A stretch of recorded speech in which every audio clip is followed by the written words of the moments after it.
Hey guys, Michael Maven here today. Right, now you might be thinking to yourself, why have I got a picture of the invisible man up here on the screen? Okay, I thought this is supposed to be about business and like companies generating profits and things like that, right? Well, today I'm going to talk about something that is, I can't believe this is still a problem. I'm going to prove to you that it's still a problem, right? This problem is in the business world, people look, but they really don't see.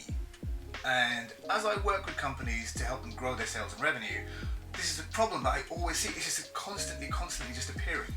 And I'm going to actually show you something that's even quite surprising later on. Stick with the video because you'll be surprised when I first spoke about this. I actually have proof about when I first started telling people about this. And it's still a problem that still takes place. There are invisible things that are in businesses that lay within companies, and executives just cannot see them. And the reason you can't see them is because you know how you have that saying which is like, you can't see the forest for the trees. It's a little bit like that. You need a fresh pair of eyes, and that's why it's so useful to have somebody coming in who knows what to look for in a completely new environment. Because sometimes when you're building things yourself, you just cannot see it. It's a little bit like when you're able to, if you read somebody else's work, you can spot the spelling mistake straight away. But in your own work, it's very difficult to spot it, right? Similar thing, and today I'm going to talk about the idea. I'm going to show you some examples, and then right at the end I'm going to show you a live example of one that I just found, a live ad that's completely just messing up big time, and I guarantee you it's costing them probably, depending on how much they're spending, thousands, hundreds of thousands, maybe millions of dollars a year in lost sales. Okay, so let's get into this. Right, so what do you see here? Actually, you know what, let me just I'll pull this from one of my other documents, so it might be a bit blurry if I bring it in, but still, we'll work with it, okay? So what do you see here, right? Toblerone, that lovely chocolate that everybody, I think I'm pretty sure right now, is available all around the world, okay? So if you look at the side of the packaging, you'll see that it's got the Maton, the mountain there on the side of the packaging. And one thing you might not know also is that this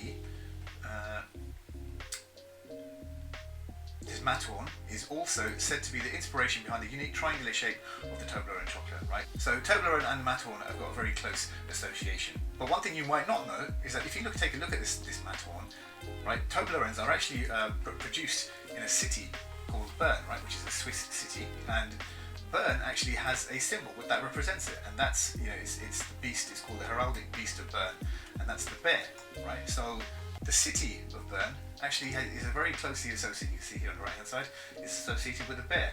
Now, here's something that a lot of people don't know. If you look very closely at this Maton now, if you look over here, you'll see the symbol of a bear. And to make that a little bit more easy to see, you can see it there, right? I've highlighted it in green. There's a bear on the side of the Toblerone. Now, for all the times that you've seen a Toblerone bar, you probably, there's a big chance that you wouldn't ever have noticed this bear on the side of a Toblerone bar, right? Now, let's take a look at something else.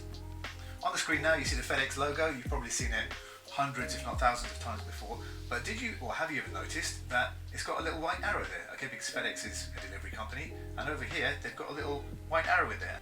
And so once again, to make that a little easier for you to see, there you are. Okay, I've coloured it in green so you can see the arrow there. It's almost like it's there, but it's not there. You've never seen it, right? So you look at it, but you don't see it. Okay, I think you get the message now. But if you find this interesting, here's one more example. This is the old Formula 1 logo. I used to always think that it was a black F and a red 1, right, so to make F1. But if you look carefully, once again, it's actually the white space which is the 1, okay? So it's the F1, and this is just like a fancy little logo to kind of make it look like a flag is waving, right? So that's the Formula 1 logo. Now, what's the point here? Okay, the point here is that in businesses, there's always something like this that's there. It's laying in the business. It's sort of just, it's there. Like I said at the start, you look, but you don't truly see it. And a lot of these things, sometimes they are friction points that cause big issues in sales. So even though sometimes you're profitable, if you look at my last video that I put up on YouTube, you'll see. But even though you're making a profit, there's always something there that you just can't see. Even though you're looking, you just really can't see it. And that something is, I guarantee you, there'll be something there which is holding back your sales, or is acting as a friction point, stopping people either signing up to your mailing list, or stopping from buying, or stopping from picking up the phone and making an inquiry. Whatever it is, there is guaranteed to be something there, right? Now this is all very well in theory, but I'm going to show you a live example of this because I just saw one recently. That's actually why I'm making this video. Okay, so let me bring up the example. So I was on YouTube the other day, and here's the page that came up. And if you look carefully, I'll blur the rest of the videos, but what I'll keep is the sponsored ads. Okay, so this one here in the top left, this is an ad, and this one here in the bottom right is also an ad. And I thought to myself, oh, this is quite an interesting ad, like, you know, talking about intermittent fasting and, you know, getting a new body, and there's also lots of interesting images here. Like, you can see different guys. Let me try and see if I can zoom in on this actually. Okay, so you can see that there's you know, different age groups, and it's got also a picture of like the men standing there, but on top of their bellies you can see all the belly fat there, and it's, you know, making out like it's got breakfast, lunch, dinner, fasting, and it's talking about intermittent fasting based on your age. And I thought this is quite an interesting ad, so I thought, oh, let me just see, you know, what it's about, because I'd like to see how, you know, these different fat loss diets, what they look like, what people are having, and, you know, so I thought I'd click on it. And if you mouse over the image, it comes like this. If you put the mouse over it, it goes like that. And if you click on it, you visit the site. So I did that, and here's what I found. When you actually click on an ad, this page is the one that's brought up. Okay, it's this page here, like it says simple at the top. See how fast you can hit your weight loss goals with simple. Loading the test, and this, you've got this like this timer wheel sort of spinning, and this, you know, this progress bar which goes up. And once it hit 100%, this is what it showed me. It went to a page like this, and it says, how old are you? And it's got age groups.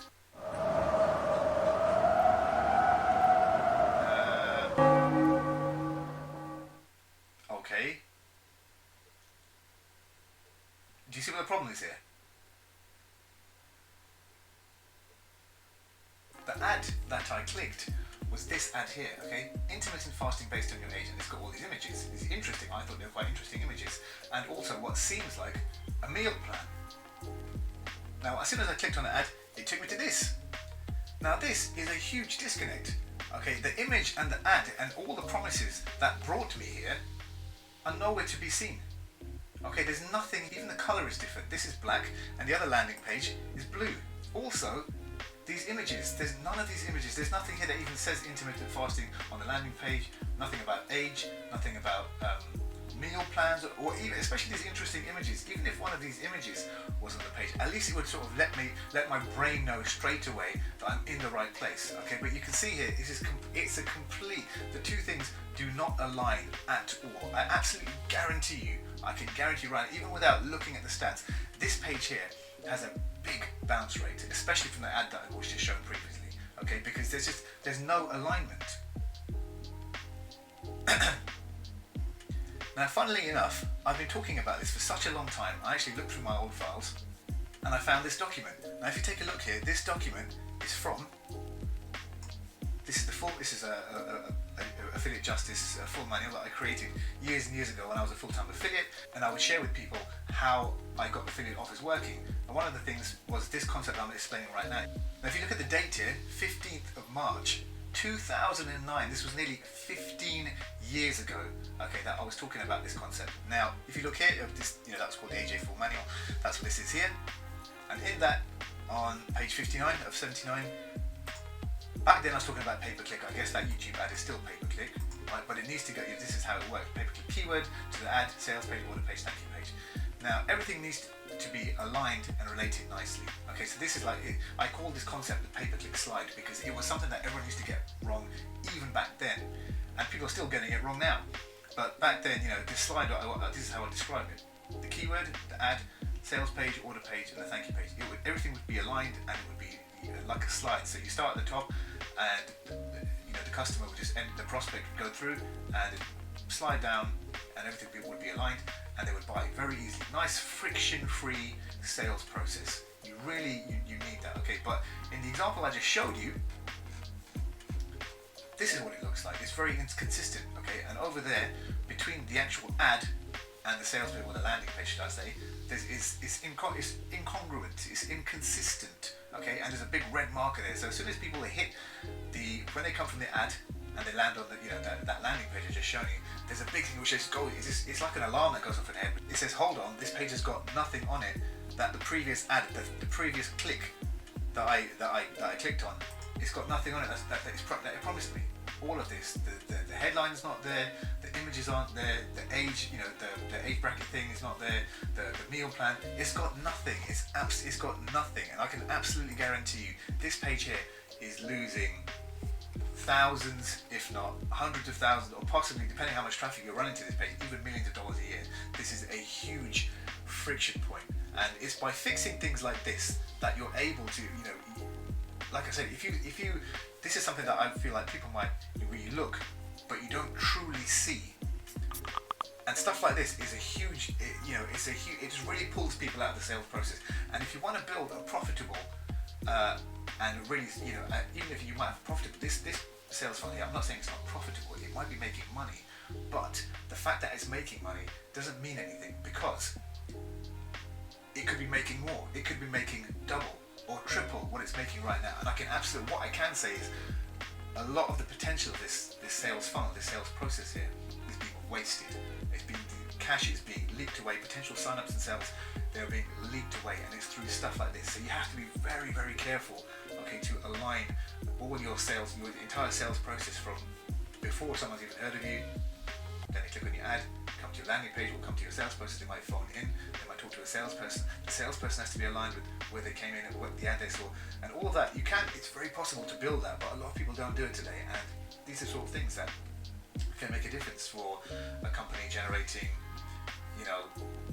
either $2 million a year versus $5 million a year. And I've got case studies previously where we literally I have a super long case study that I've built, shows how we 2.6x profits by fixing small errors. It might seem small, but the cost, when you fix these things, you really get to see how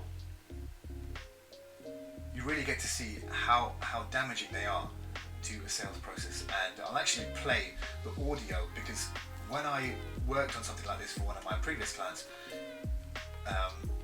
he sent me a WhatsApp message, and it was an audio.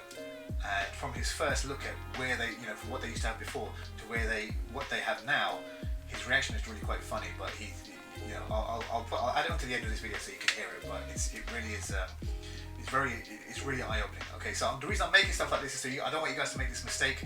Okay, if you're an executive at a company, you need to be looking out for things like this, because I guarantee you're wasting. This company here is already guaranteed wasting money.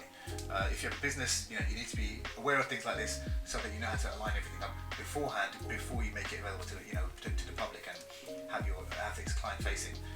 So I hope you enjoyed that video. I hope it was eye-opening, and so thanks for watching, and I will talk to you soon. Hey Mike, yeah, thanks for sending that. I've been looking through. Yeah, I need some help to decode it, I think, because I can obviously see the individual sections, and I had a read from page 6, and that bit from page 6 to page 8, assuming that's the intro to the webinar, man, is genius. You've laid it out exactly as I had sort of, as it was in my head. So that's brilliant. But yeah, we should have a quick call to see.